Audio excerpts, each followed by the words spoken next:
Oi pessoal, tudo bem? A gente está aqui na matriz da igus na Alemanha. Esse é o IMPS, é um stand que eles montaram para apresentar várias das nossas soluções.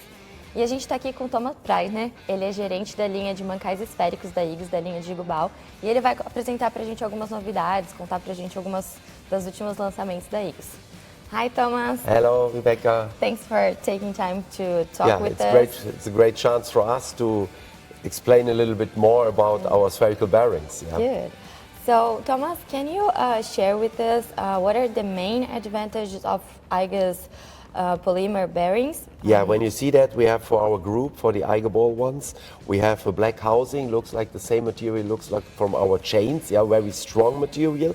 And we have some different materials for the bearing inserts. For example, in this case, we have here iGlide J, for example, for conveyors, yeah, and we have the option to assemble and disassemble these parts very easy.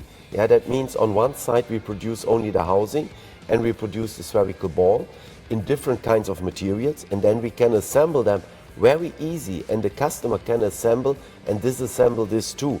And the advantage is that we compensate the misalignment of the shafts. Okay. If you have a conveyor and it is not parallel, and then the spherical ball can compensate the misalignments or the errors of the shaft inside.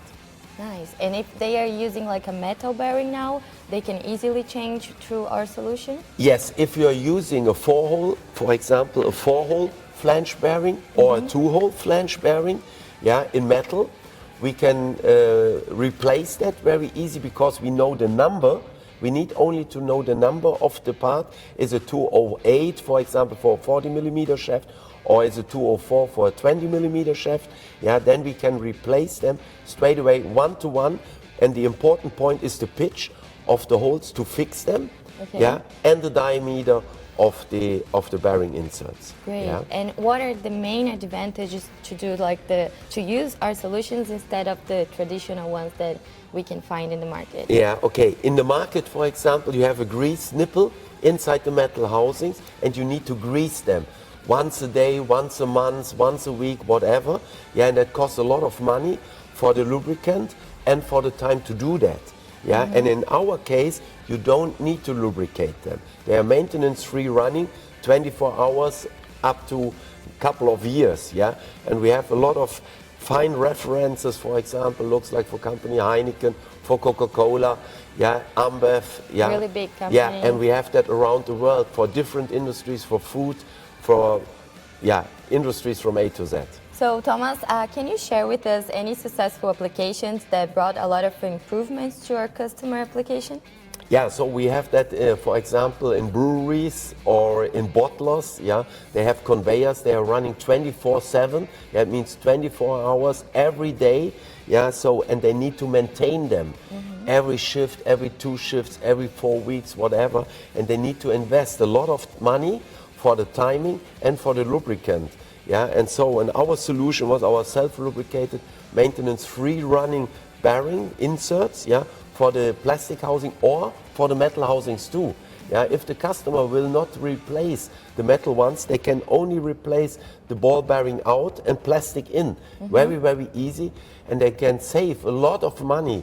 Yeah, and so you can see that here in the overview, we have the cost savings for only 200 pieces in metal against our plastic version. Yeah, and when you see that in conveyors, big companies has not only one row, they have 2, 3, 4, 5 rows, and they have more than 200, they have 400, 1,000, 2,000 pieces inside, and they can, and the cost-effective point is very, very high for them.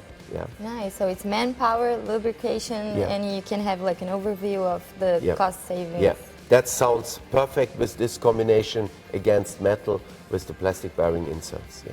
Very nice, thanks. Okay. Então, pessoal, se vocês quiserem testar essas nossas soluções das rótulas esféricas, entre em contato com a gente que a gente pode mandar amostras para vocês e funcionam. A gente consegue compartilhar também esse comparativo, esse caso que ele acabou de mencionar. Então, é só entrar em contato com a gente. And Thomas, can you present to us some news or some of the latest innovations that igus have for the igubal product line? Yeah. So thank you for this question. Yeah, because we have in the last year, we get some requests about the fixing ring of a shaft in combination with our 2-hole or 4-hole flange bearings. And the customer asked, do you have an option to stainless steel or to galvanized steel? And we developed this completely in plastic with a one-piece structure. And we have this size from 20 millimeter to 50 millimeter. And after this innovation, the next step and the next question was, is it possible that you have a splitted version? Yeah, because that makes it easier for the customer to assemble and disassemble this part, yeah, with this splitted one. And the screws inside for both versions are in stainless steel.